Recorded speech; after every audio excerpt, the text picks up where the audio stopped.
it's Sin from Glimmer, and today I'm going to be giving a brief overview on how branching choices work in the Glimmer interface. Now I'm going to be using my new otome story as a backdrop for this, so there will be romantic and somewhat slightly not safe for work elements on screen at some point in text format, but there actually won't be anything too heavy this time around because episode 1 doesn't have the bulk of the smut, so you should be good listening to this if you don't have headphones. But just a warning, there may be text on screen that could be somewhat questionable. Now that that is out of the way, let's get into the branching choices. First thing I will say is you cannot branch the choice from your first turn, because this first initial choice section, it has to lead into scene 1. You can't select these to lead to multiple different scenes.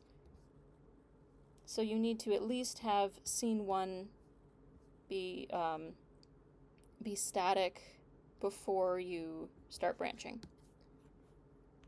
Now I don't have my scene 1 branched because scene 2 led into scene 1 just naturally bled into scene 2 without changing location or anything major.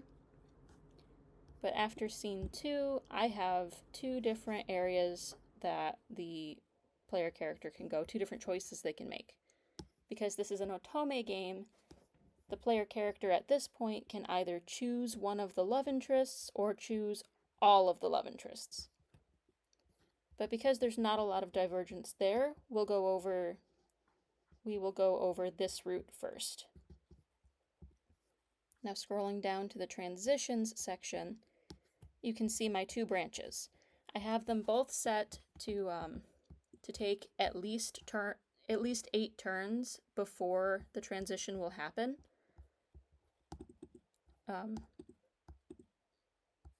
And you can see that the ending condition is very clearly described. This one leads to scene 3, which is this part of the branch. You definitely, when you're making a branching choice, you want these to be very clearly defined so you can't accidentally go to the wrong branch. Now that we're in scene 3, which also has branches, this scene is about what happens when the player character brings their first choice back to their room. Now, this has a branch where the player character can either change her mind about the love interest she chose, or go ahead and initiate the romance with that character. If they initiate the romance, all of this is skipped and just goes directly from scene 3 to scene 5, as you can see here. However, if the player character changes her mind, then we go to scene 4. Scene 4 is very brief because it allows you to... It's just a bridge between multiple scenes. And it goes directly into either scene 6 or scene 7. Now this branch can take you back into the choose all love interests branch, because scene 4 takes you back into the main group, which can seem a little bit complicated when speaking about it, but when you look at it in the visual editor, you can see directly which scenes each scene is transitioning into. The visual editor is a very great tool for this, but it does have one limitation that I will go over. Now, you see that scene 4 can go directly into scene 6, as I said, But when you look at the transitions that I have, scene 6 can also go back to scene 4. If the player character is not satisfied with their new choice of love interest, they can always go back to the try again section. But because the visual editor, because it would just be the same line, you can't really see that 6 goes to 4 as well.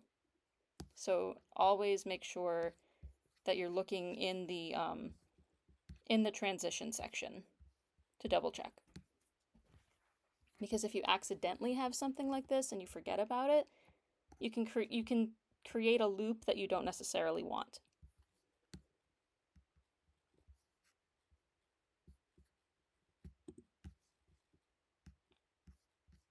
Another good technique for when you have a branch that takes you to a very similar option, but is still different enough that you don't want to just circle it back to the same scene, you can copy material from one scene and paste it into the other. So my first choice and my new choice options aren't actually very different. They still have a lot of the same information, but there's also more instructions on what happens specifically because this character was not the first character to enter the player character's room. Now you don't always want to do the copy and paste method. A lot of times you can simply circle back to a scene and have an if statement that would denote, like, hey, if this isn't the first time coming here, then this happens. However,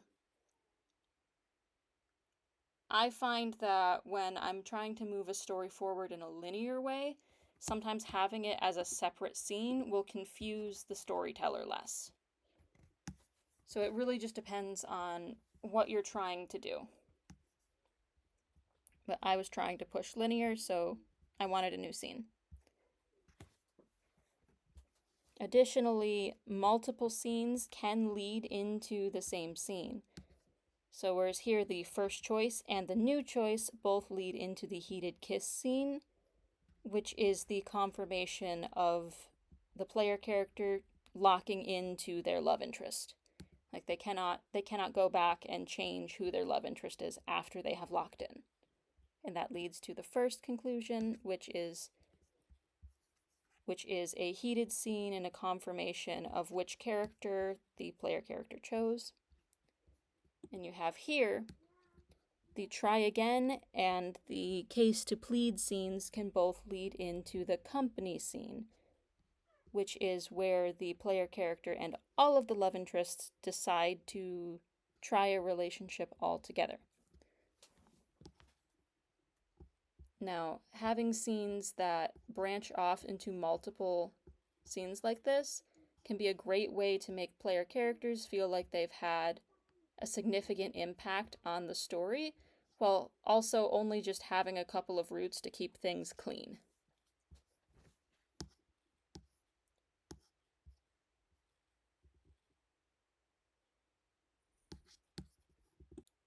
Do keep in mind that when you are writing a story that has two different conclusions, you want both of these conclusions to lead to a similar enough place that your second episode, if you're writing multi-episodes, can have the same first scene. I know the devs are working on a branching first scene feature that will allow you to have different first scenes for different conclusions, but that is not here yet, and I do not know when it will be here.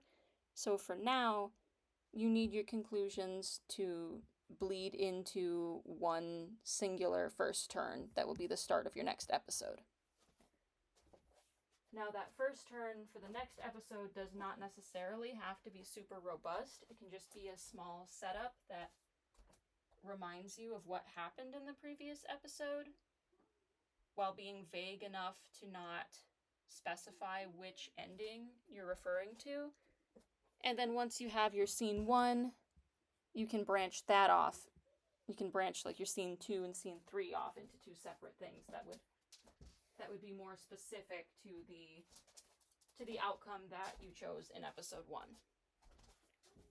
A major facet in making sure that works is the logbook.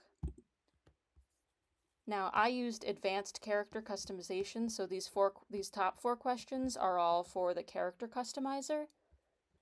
But the which variant did MC choose specifically refers to which love interest.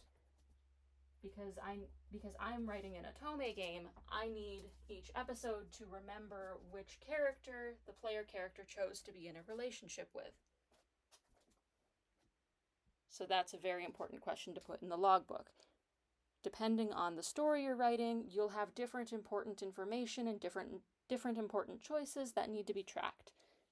So make sure that you put all of that in the logbook, or future episodes may struggle to remember player choice.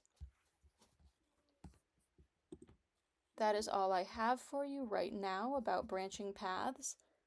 But if you have any questions, you can find me on the public Glimmer Discord as Sin Author.